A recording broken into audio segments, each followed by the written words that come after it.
नमस्कार साथियों, कैसे हो आप सभी। आई होप आप लोग बहुत बढ़िया होंगे। मेरा नाम है प्रीतम कुमार और मैं आप लोगों का अपने चैनल पर हार्दिक स्वागत करता हूं। तो आज हम लोग अध्ययन करेंगे गुप्त एवं गुप्तोत्तर के काल के बारे में, जो बहुत इंपॉर्टेंट टॉपिक है। यहाँ से क्वेश्चन हमेशा देखने को एग्जाम में मिलते हैं, वनडे एग्जाम में, कॉम्पिटिटिव एग्जाम में। तो चलिए इसको बहुत ध्यान से पढ़ेंगे। अगर ये वीडियो आपको हेल्पफुल लगे तो आप इसको लाइक शेयर और सब्सक्राइब कर सकते हैं। चलिए इसी के साथ स्टार्ट करते हैं। गुप्त वंश का संस्थापक कौन था? श्रीगुप्त। कौन थे? श्रीगुप्त था। चंद्रगुप्त प्रथम को गुप्त वंश का वास्तविक संस्थापक माना जाता है। इसने लिच्छवी राजकुमारी कुमार देवी से विवाह किया। महाराजाधिराज की उपाधि धारण कर गुप्त संवत की शुरुआत की। गुप्त वंश में सर्वप्रथम चंद्रगुप्त प्रथम ने रजत यानी चांदी के सिक्के जारी किए थे। आगे देखेंगे। चंद्रगुप्त प्रथम का उत्तराधिकारी समुद्रगुप्त था। चंद्रगुप्त ने आर्यावर्त के 9 शासकों और दक्षिणावर्त के 12 शासकों को पराजित किया। विंसेंट स्मिथ ने अपनी रचना अर्ली हिस्ट्री ऑफ इंडिया में समुद्रगुप्त को भारत का नेपोलियन कहा है। चलिए इसी के साथ अध्ययन करते हैं गुप्तकालीन प्रसिद्ध मंदिरों के बारे में। विष्णु मंदिर किसने बनवाया? तिगवा ने। कहाँ पर? मध्य प्रदेश। शिव मंदिर भुमरा, मध्य प्रदेश। पार्वती मंदिर नचना कोठारा, मध्य प्रदेश। दशावतार मंदिर देवगढ़, उत्तर प्रदेश। शिव मंदिर खो, मध्य प्रदेश। आगे देखेंगे भीतरगांव मंदिर, ये कहाँ स्थित है? कानपुर, उत्तर प्रदेश। समुद्रगुप्त का दरबारी कवि हरसिंह था, जिसने संस्कृत में प्रयाग प्रशस्ति की रचना की थी। प्रयाग प्रशस्ति में समुद्रगुप्त की विजयों का विवरण मिलता है। समुद्रगुप्त ने विजयों के उपलक्ष्य में अश्वमेध यज्ञ किए थे। समुद्रगुप्त विश्व का विष्णु का उपासक था। वह संगीतज्ञ, कवि और विद्या का संरक्षक था। उसके सिक्कों पर उसे वीणा बजाते हुए दिखाया गया है। समुद्रगुप्त का उत्तराधिकारी चंद्रगुप्त द्वितीय था। उसने वैवाहिक संबंध और विजय दोनों से साम्राज्य का विस्तार किया। चंद्रगुप्त फर्स्ट के अन्य नाम देवगुप्त, देवराज और देवर्षि तथा उपाधियां विक्रमांक, विक्रमादित्य और परम भागवत आदि थी। चंद्रगुप्त द्वितीय के शासनकाल में बौद्ध चीनी यात्री फाहियान भारत आया था। Most important. शकों पर विजय के उपलक्ष्य में चंद्रगुप्त द्वितीय ने चांदी के सिक्के चलाए थे और शकारी की उपाधि धारण की थी। उसकी विजयों का विवरण उदयगिरि गुहा लेख से प्राप्त होता है। उसके दरबार में 9 रत्न विद्यमान थे। कौन कौन? कालिदास, धन्वंतरी, छपणक, अमर सिंह, शंकु, बेताल भट्ट, घटकपर, वराह मिहिर और वररुचि आदि। चंद्रगुप्त द्वितीय ने अपनी पुत्री प्रभावती गुप्त का विवाह वाकाटक नरेश रुद्रसेन से किया था। चंद्रगुप्त द्वितीय का उत्तराधिकारी कौन था? कुमार गुप्त था।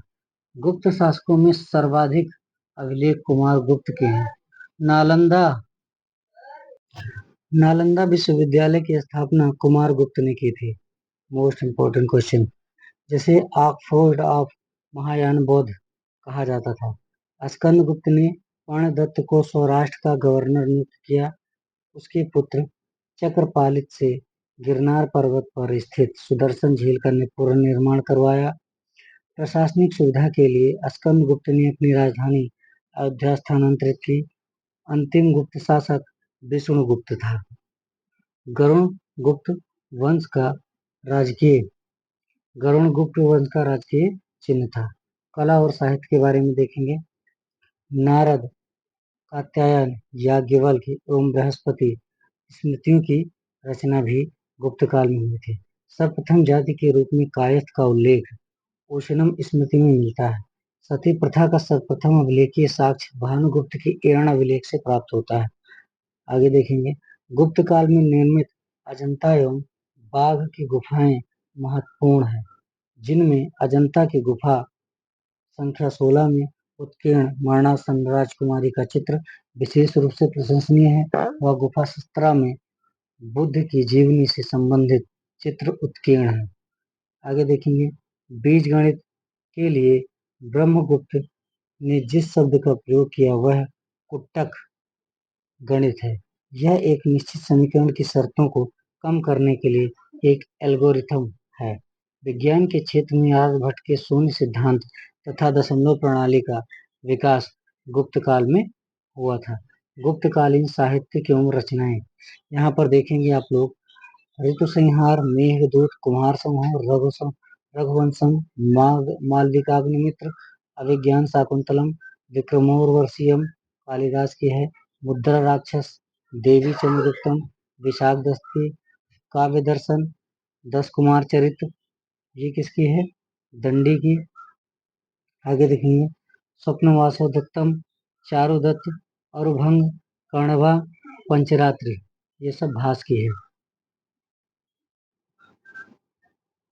हर्षचरित कादंबरी बाणभट्ट की, नागानंद प्रियदर्शिका रत्नावली हर्ष की, क्रियातर्जुनीयम भारवी, रावण वध वत्सभट्ट की, अमरकोश अमर सिंह की, इसकी अमरकोट अमर सिंह की। आगे देखेंगे, चंद्र व्याकरण, चंद्रगोमल, विशुद्धिमग्ग, बुद्धघोष, बृहत संहिता, पंच सिद्धांतिका, वराहमिहिर, ब्रह्म सिद्धांत, आर्यभट्टियम, सूर्य सिद्धांत आर्यभट्ट, न्यायावतार सिद्धसेन।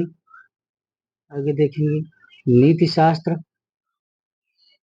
हो जाएगा आपका कामंडकम, चरक संहिता, चरक, मृच्छकटिकम, शूद्रक, योगाचार, अशंग। आगे देखेंगे, गुप्त काल में शैव धर्म के अनेक संप्रदायों का विकास हुआ। शैव, पशुपति, कापालिक और कालामुख। गुप्त वंश के पतन के बाद जिन राजवंशों का उदय हुआ वह वर्धन पुष्यभूति वंश था, जिसकी स्थापना पुष्यभूति ने की थी। इसकी राजधानी थानेश्वर थी।